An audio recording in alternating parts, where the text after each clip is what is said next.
Terus sekarang Mbak, kita ngomongin kondisi hari ini. Mbak pasti punya banyak klien, pasti pebisnis, punya usaha, ya kan? Atau sekolahan juga ada kan, kita masih di Akubang. Kondisi hari ini kan kita nggak pernah tahu nih, COVID-19 bisa membuat Bali yang tadinya begitu dinamis, riuh dengan segala pariwisatanya, tiba-tiba sekarang diem, tiara. Pasti banyak orang stres. Karena walaupun yang punya uang pun stres, Mbak, karena dia bingung, gue mau ngapain, saya mau ngapain. Gimana sih, Mbak, yang harus diatur dalam dirinya atau mindsetnya untuk hadapin kondisi yang nggak kita bisa prediksi hari ini, Mbak? Gimana, Mbak? Nah, khususnya klien-klien Mbak, pasti mau dapat sharing, pasti pada nelpon, "Duh, kayak gini gimana?" gitu loh. Yang pertama ini, move on. Jangan berdiam diri. Saya selalu kalau memberitahu orang, kita selalu harus menjadi role model. Gitu kan Pak ya? Iya. Jadi kalau kamu harusin tapi diri kita nggak begitu kan lucu. Betul. Jadi contoh. Ketika pertama kali kita harus stay di rumah aja, itu saya masih ingat sebulan lalu tanggal 16 saya terakhir mengajar, memberikan seminar itu tanggal 15. Tanggal 16 ketika pemerintah sudah menyatakan harus di rumah saja, mengurangi yang namanya kegiatan di luar, social distancing, itu semuanya harus dilakukan. Yang pertama saya lakukan adalah membatalkan semua. Jadi saya batalkan dulu, jadi action dulu, jangan menderita dulu. Coba waktu itu saya, aduh gimana nih, gimana nasib saya terus berusaha untuk mengajar, itu nggak bakalan jadi bagus. Jadi kita harus langsung balik, oke, ikuti pemerintah. Social distancing, batalkan. Saya batalkan dulu semua yang namanya kegiatan-kegiatan, agenda. Banyak sekali agenda-agenda yang harus saya batalkan. Batal beneran. Ditunda entah kapan. Kita nggak bisa ngasih kita nggak bisa tahu. Betul. Nah yang kedua, saya mulai berpikir ini, apa yang harus saya lakukan? Saya membuat program namanya Celoteh. Nah kalau menonton Celoteh 7, itu sudah mulai ke social distancing. Jadi saya menyebarkan sebuah isu yang positif di mana di sosial medianya, di Facebook sama YouTube-nya, Instagram, fanpage-nya semua. Saya sebarkan bagaimana kita harus stop semua kegiatan. Itu di Celoteh 7. Jadi yang pertama memang harus move on, jangan kita aduh kok begini terus gimana, enggak. Kalau saya langsung cepet set gitu. Nah itu move on, akhirnya coba membuat sesuatu yang positif kepada orang lain, salah satunya adalah menyebarkan isu positif. Gitu ya. Isu positif. Kalau banyak nanya, Bu Sri kenapa kok enggak buat yang contohnya isu tentang kesehatan. Saya bilang bukan ini saya. Bukan ya. Nah, betul. bukan. Coba umpamanya saya bilang nanti Anda harus begini, itu mungkin nggak cocok. Nggak cocok. Background kita bukan, betul. dokter. Betul. Nggak boleh. Nah, jadi saya yang positif salah satunya adalah itu stop semua kegiatan. Nah, setelah itu saya mulai mikir lagi. Nah, teman-teman juga yang di rumah kan harus mikir. Jadi saya contohkan dulu, nanti saya berikan arahannya. Jadi yang kedua yang saya lakukan adalah membuat yang gratisan. Yang gratisan. Kalau sudah yang namanya diam di rumah, nggak kerja, orang pasti nggak bisa bayar dong. Disinilah saatnya saya yang sudah banyak mendapat rezeki dari saya berbicara, saya harus berbagi kepada mereka tanpa biaya. Dibalik sekarang, dulu mereka yang bayar saya, sekarang saya yang memberikan gratis kepada mereka. Namanya free plus. Free, benar-benar tidak harus masuk ke sini. Kalau orang kan ada yang free tapi harus begini, saya nggak ada harusnya. Pokoknya ikuti saja.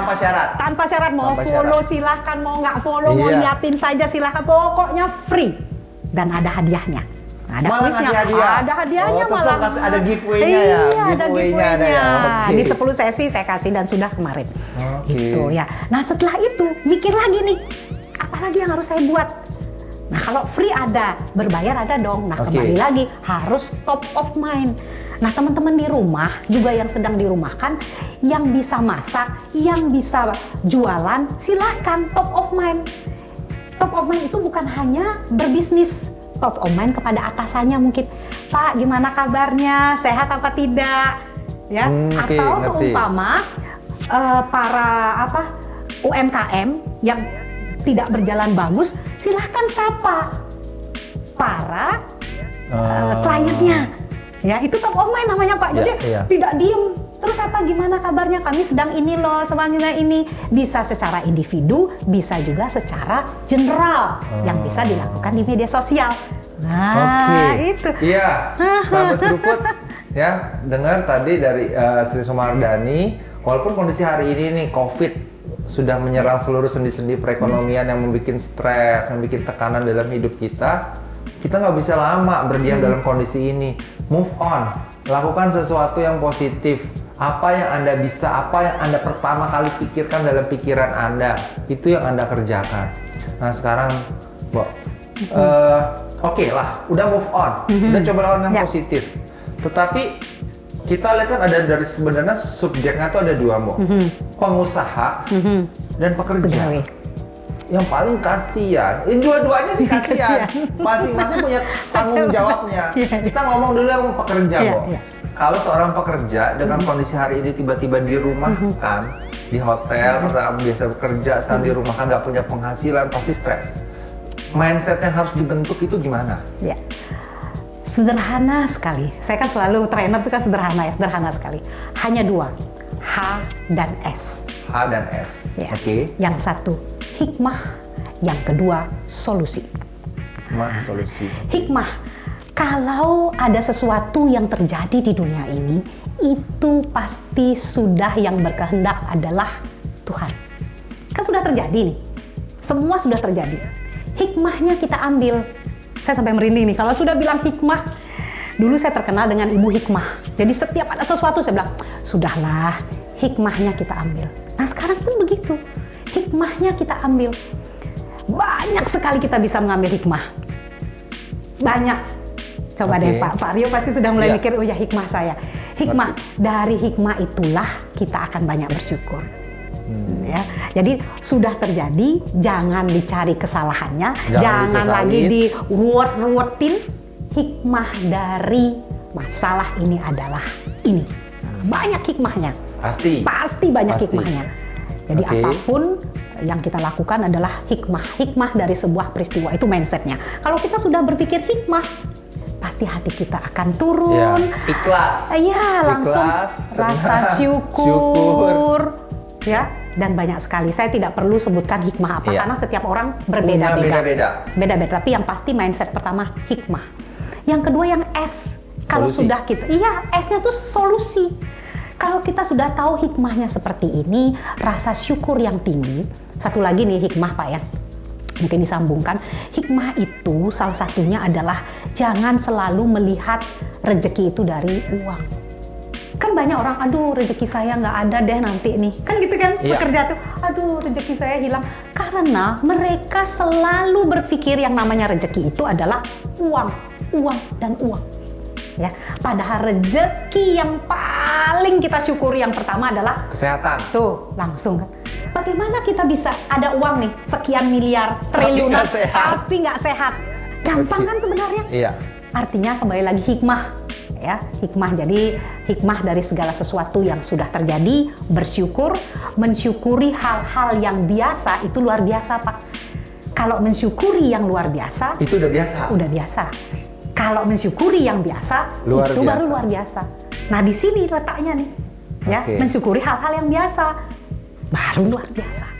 Nah setelah itu baru mulailah berpikir cari solusinya apa. Nah, baru solusi. Jangan terus mikirin penderitaan.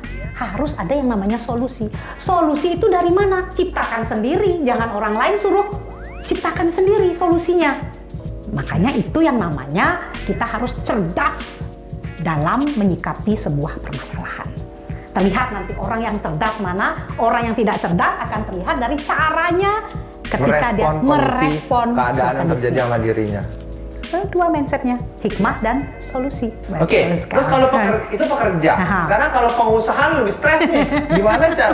Jujur kayak saya ngerasain bahwa kondisi hari ini nggak mungkin. Kalau saya ngelihat mata karyawan saya, tidak mungkin saya akan melakukan yang namanya pemotongan gaji, pemotongan uang makan, transport.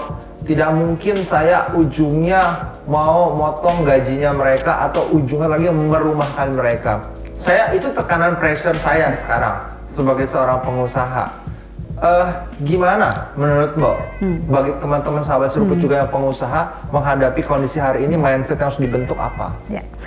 Saya sebenarnya mendapat inspirasi ini juga dari diskusi dengan teman-teman di UMKM ya, yang mempunyai pekerja, yang kemudian usahanya tidak berjalan seperti biasanya. Seperti normal, ya. Oke.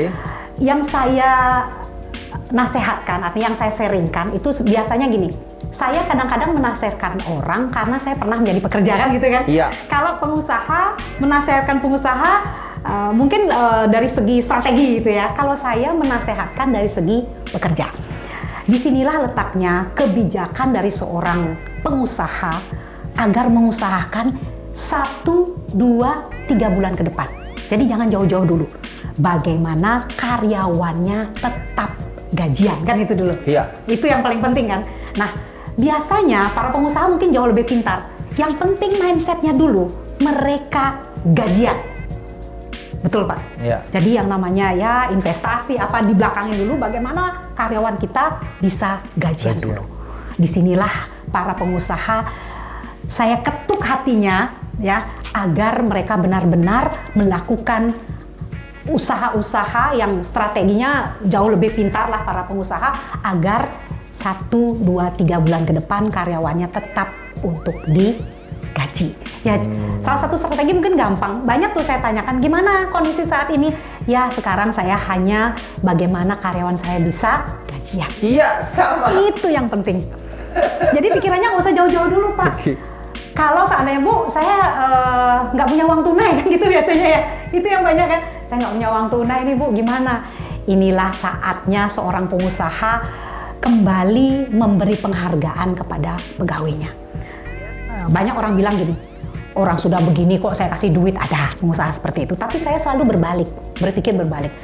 Usaha Anda itu banyak sekali terbantu oleh para pekerja. Iya. Membesarkan usaha Anda itu tidak lepas dari pekerja. Iya, kontribusi Sekaranglah mereka. kita terbalik. Ketika kita tidak bisa menghasilkan, keluarkanlah dari yang kita punya tabungan. Yang kita punya. CSR mungkin. Ya. Kemudian ya saving pasti punya. Ya. Itulah yang dibagikan 1, 2, 3 bulan ke depan. Nanti setelah itu kita ambil lagi, jangan jauh-jauh dulu berpikir. Ya. Karena saya juga dulu seorang pegawai ya. Jadi bagaimana pegawai itu bisa bertahan. Ya, bertahan. Nah, itu saya ketuk nih. Ya, sahabat seruput yang para pengusaha, termasuk saya, kita ada misi kita 2-3 bulan ke depan, di mana minimal ya seluruh pegawai kita masih bisa kita gaji. Masing-masing pikirin strateginya. Contoh kecilnya Pak, ini contoh kecil aja ya, umpamanya jualan. Kalau dulu seumpama jualannya sekian untuk dapat untung sekian. Ya. Ini nggak usah, jualan sekian biar untuk bisa ngegaji pegawai dan operasional kantor jalan. Iya, sip. Iya. Itu aja dulu dipikirkan para pengusaha. Sama ilmunya yang dikasih sama guru saya juga. Iya. Nah, oke. Saya menarik tadi, Mbak Sri bilang bagaimana kita hanya mikirin kita cukup hanya mikirin 1, 2, 3 bulan ke depan melihat kondisi hari ini. Tidak gampang loh. Iya. Artinya di saat itu mindset harus punya sesuatu yang namanya berpikir terus positif. Ya. Itu tidak gampang. Pada saat tekanan pressure itu datang, hari ini saya nggak bisa beliin beras buat anak saya, atau hari besok anak buah saya mau gajian nih, gimana nih? Sedangkan uang di kas, di tabungan saya udah sisa dikit. Gimana caranya Mbak untuk menjaga pikiran kita itu tetap positif menghadapi situasi yang ada? Oke, pikiran positif itu biasanya keluarnya dari hati yang positif. Ya. Jadi orang yang berpikirnya negatif, biasanya hatinya negatif. Nah sekarang kebenaran itu selalu ada di hati kita ini. Hati itu tidak pernah salah loh Pak, tidak pernah salah. Contoh nih, ketika Bapak bilang, tabungan saya sudah sedikit, ini saya sedikit, tapi hati kita bersih, pikiran kita akan bersih. Kita akan mengambil hal-hal yang positif, kegiatan positif, karena hati kita yang bersih. Kalau hati kita kotor, pikiran kita juga kotor. Ah, gimana kalau saya nyolong aja nih sebelah? Ah, bagaimana soalnya kan gitu. Jadi sekarang bagaimana agar kita selalu bermindset positif? Hatimu bersihkan dulu. Karena pikiran yang positif berasal dari hati yang positif. Oke, luar biasa. Wah, ada pertanyaan dari sahabat seruput. Ternyata banyak pertanyaannya ini. Saya buka dulu, ada dari sosial media saya di Instagram dan dari Facebook. Silakan. Nah, ini bagus nih pertanyaan dari Hendra.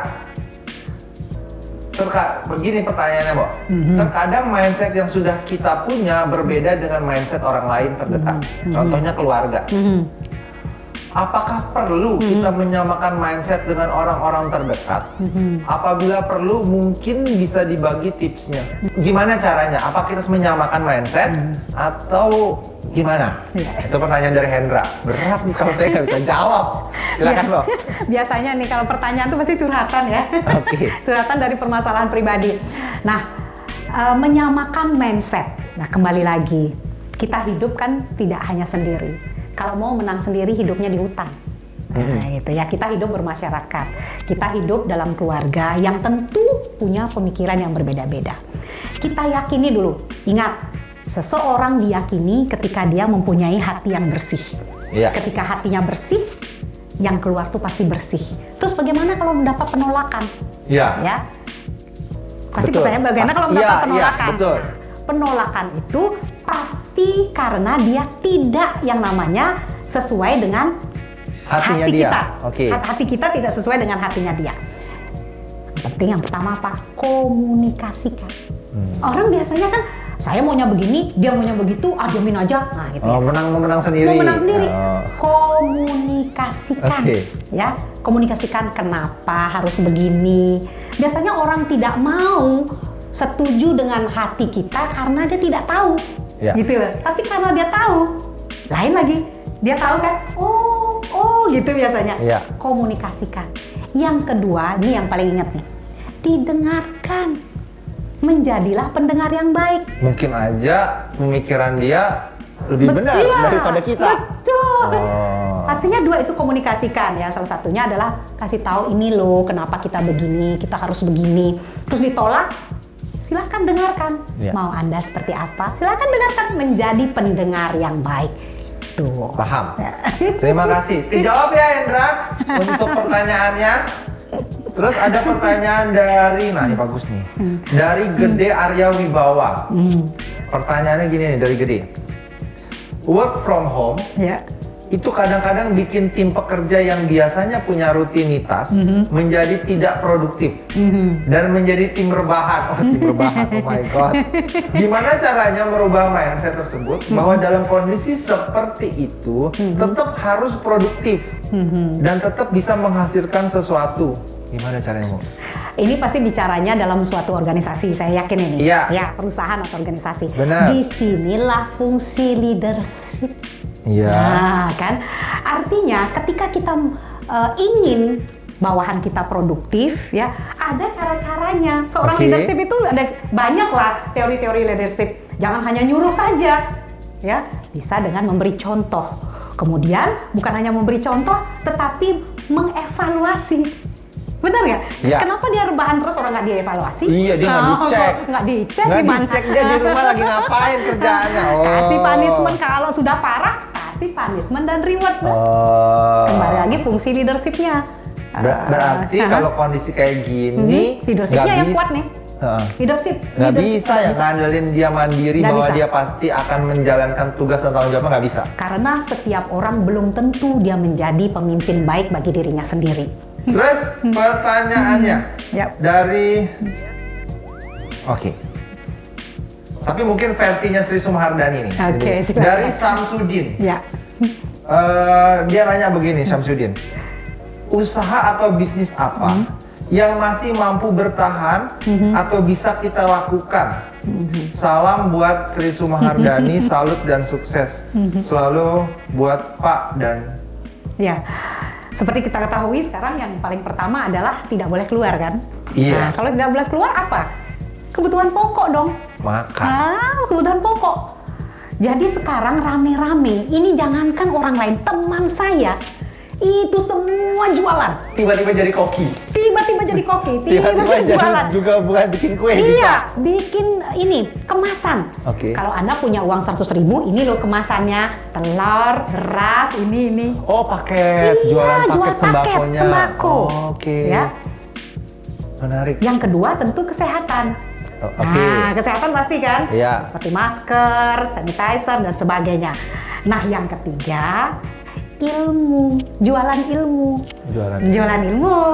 Kalau punya skill, ilmu yang baik, kenapa nggak dijual gitu loh. Iya. Nah, seperti saya nih contohnya.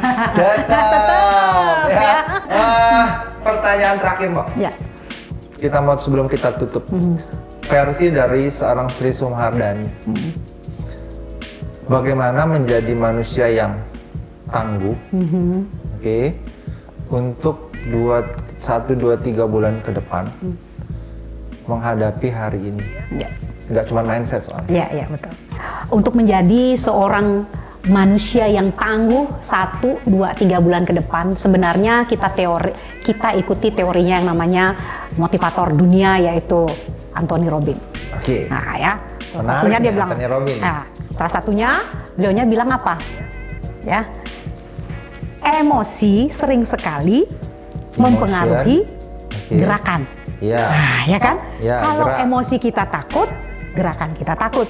Kalau emosi kita sedih, gerakan kita sedih. Ya. Nah, emotion create by our motion kan Ya. gitu ya. Nah, sekarang dibalik bahwa yang namanya gerakan tubuhlah yang mempengaruhi hati kita. Kalau mau jadi tangguh, gerakannya harus tangguh dong.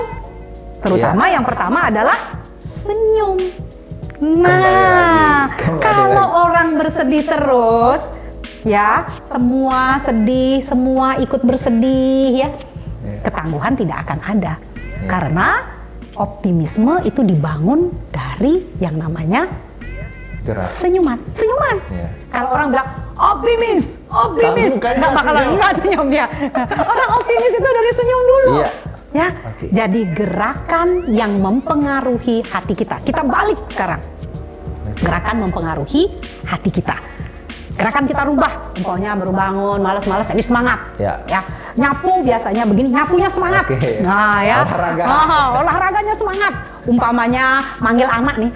Dek, sini sebentar. Nah, ini kan orang nggak tangguh nih, tangguh. Oke. Hei, Dek, sini sebentar. Nah, Betul. jalannya umpamanya jalannya loyo, sekarang jalannya Keluar, cepat. lurus.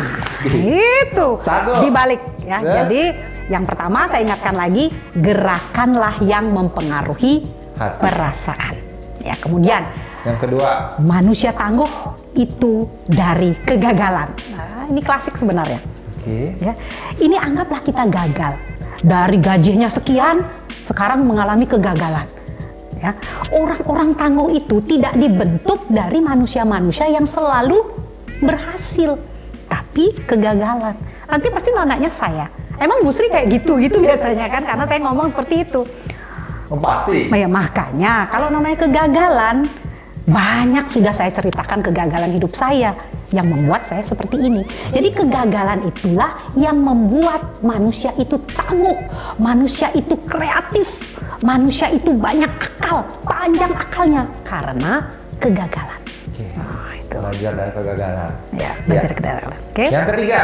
Yang ketiga, nah kembali lagi ini, kita harus selalu memandang optimis ke depannya. Orang-orang yang memandang segala sesuatu itu dengan optimis, maka ketangguhan hidupnya akan jauh lebih bagus daripada orang-orang yang selalu berpandangan pesimis. Gitu. 3 aja. Sahabat seruput, ya, dapat banget saya dicas baterainya saya untuk hadapin 1, 2, 3 bulan ke depan. Iya, Mas Sri, Ya. terima kasih Sama-sama, untuk Pak waktunya Rio. berbagi dengan saya dan sahabat seruput dengan keluarga besar BPRKAS juga. Ya. Kita tutup dengan tos. Oke, kita tutup dengan Saya tos. doakan semoga Mas Sri kedepannya akan semakin maju, semakin sukses, semakin menginspirasi Oke, untuk terima kasih. sahabat seruput. Ya. Terima kasih. Iya. Demikian sahabat seruput, hari ini episode Ngopi Seru bersama Sri Sumarhdani. bintang tamu kita. Semoga sahabat seruput mendapatkan insight, mendapatkan pencerahan untuk menghadapi masa yang tidak jelas hari ini ke depan akibat COVID-19. Terakhir, saya ingatkan dukung saya dengan keluarga besar BPRK melalui subscribe YouTube channel Rio Christian yang ada di bawah ini. Ditunggu juga like-nya, ditunggu juga komennya. Kemudian kalau acara dari episode bersama Sri Sumahardani menginspirasi sahabat seruput dan kira-kira juga bermanfaat untuk orang lain, tolong nanti linknya dibagiin melalui sosial media sahabat seruput atau melalui WhatsApp-nya juga bisa, atau juga melalui Telegram atau apapun media komunikasi sahabat seruput. Terima kasih, sampai jumpa.